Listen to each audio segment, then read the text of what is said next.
قاری صاحب، سب سے پہلے آپ ہی سے گفتگو کا آغاز کرنا چاہ رہا ہوں شجر کاری کے حوالے سے۔ قرآن مجید میں جیسے انسان کو زمین کا خلیفہ بنایا گیا ہے، تو اس میں ماحول کو صاف کرنا، معاشرے کو صاف کرنے والی ذمہ داریاں بھی شامل ہیں کیا؟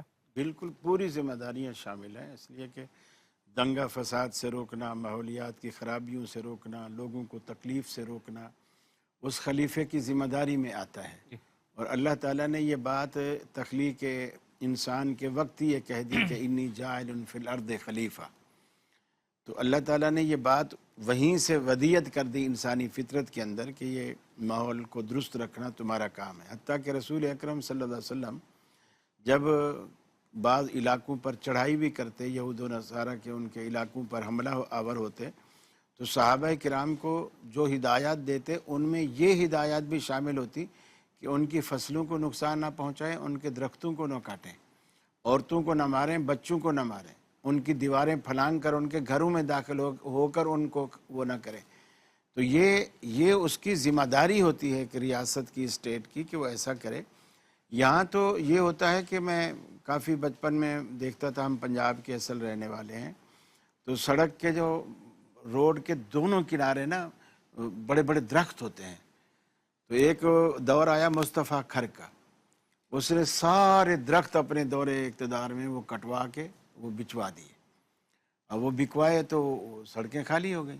اب عذر کیا بنایا کہ یہ بسوں کے حادثے ہوتے ہیں، اس سے جو ہے بس سے ٹکرا جاتی ہیں اور بسوں کے حادثے ہوتے ہیں۔ لیکن اس سے اتنی آلودگی، اللہ تعالیٰ نے یہ اتنی بڑی نعمت بنائی ہے کہ جو آکسیجن ہمیں چاہیے یہ دن کو ہمیں وہ مہیا کرتے ہیں، اور جو کاربن ڈائی آکسائڈ ہم خارج کرتے ہیں سانس کے راستے سے یہ اس کو لیتے ہیں، تو ماحول اس سے صاف ہوتا ہے۔ تو اگر ہم ایسا نہیں کرتے، اور کچھ ذمہ داریاں دیکھیے ہماری بھی ہوتی ہیں، اور کچھ ذمہ داریاں اس ضمن میں حکمران طبقے کی، صاحب اقتدار لوگوں کی، ان کی بھی ہوتی۔ اب جیسے گلیاں ہیں، گلیوں کے اندر ڈھکنے کھلے پڑے ہوئے، گٹر نہیں ہے۔ اب یہ ہمارا کام، خطیب کا کام، عالم کا کام نہیں ہے کہ وہ گٹر کے ڈھکنے بنوا کے ڈالتا پھرے، لیکن یہ تو ہم کر سکتے ہیں نا کہ جو گلی میں رہنے والے ہیں کم از کم کچرے کی تھیلیاں اس گٹر میں نہ ڈالیں، لیکن علاقے والے تھیلیاں بھی اس گٹر میں ڈالیں گے۔ اگر وہ ڈھکنا لگوا دیں گے تو تھیلیاں باہر گلی میں ڈالیں گے۔ میں اپنے گھر سے صاف کروں گا تو دوسرے کے گھر کے آگے رکھ کے آ جاؤں گا۔ یعنی وہ ایک جو احساس ہوتا ہے نا دوسرے کا، جو اسلام پیدا کرنا چاہتا ہے کہ ایک دوسرے کا احساس پیدا کرو، وہ احساس ہم سے جاتا رہا۔ جسے اقبال نے کہا نا کہ کارواں کے دل سے احساس زیاں جاتا رہا، وہی چیز ہمارے اندر ہوگی۔ جبکہ اللہ کے رسول نے فرمایا الطہور شطر الایمان، کہ ایمان کا حصہ ہے، یہ جو پاکیزگی ہے، طہارت ہے، صفائی ہے، ستھرائی ہے، یہ ایمان کا حصہ ہے۔ اور اگر ہم ایسا نہیں کرتے، ماحولیات خراب ہوتے ہیں، بیماریاں پھیلتی ہیں، تعفن پھیلتا ہے، تو یہ بھی فساد کی ایک قسم ہے۔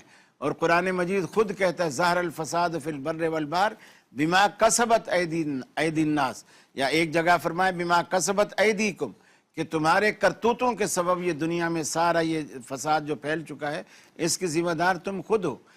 حکومت اپنے حصے کا کام کرے۔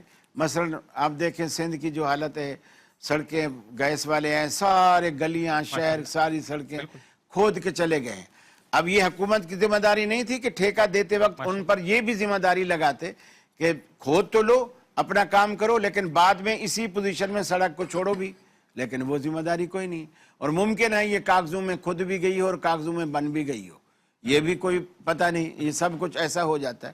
تو یعنی یہ جو کرپشن ہے یہ خود بھی ماحولیات کو خراب کر رہی ہے بے شک۔ اور اس کا سبب بن رہی ہے۔ تو اس لیے ہمیں اس کا خیال بھی رکھنا چاہیے اور شجر کاری مہم کرنی چاہیے۔ اللہ کے رسول نے یہاں تک اس کی ترغیب دی، آپ نے فرمایا کہ جو بھی انسان کھیتی باڑی کرتا ہے، زراعت کرتا ہے، یا کوئی درخت لگاتا ہے، اس سے جو انسان فائدہ اٹھاتے ہیں یا جانور فائدہ اٹھاتے ہیں، فرمایا فَلَهُ صَدَقَةً، وہ اس کے لیے صدقہ ہوتا ہے۔ یعنی یہ اسلام نے ایک ترغیب دی کہ تم یہ نہ سمجھو درخت لگا دیا ہمارے کس کام کا، ہمارا تو گھر وہاں ہے، ہم نے سڑک پہ درخت لگا دیا۔ کتنے مسافر آ کر اس کے نیچے سایہ کریں گے، بیٹھیں گے جون جولائی میں، ظاہر بات ہے جب ٹھنڈی چھاؤں میں بیٹھیں گے، ہمارے لیے وہ صدقہ جاری ہے۔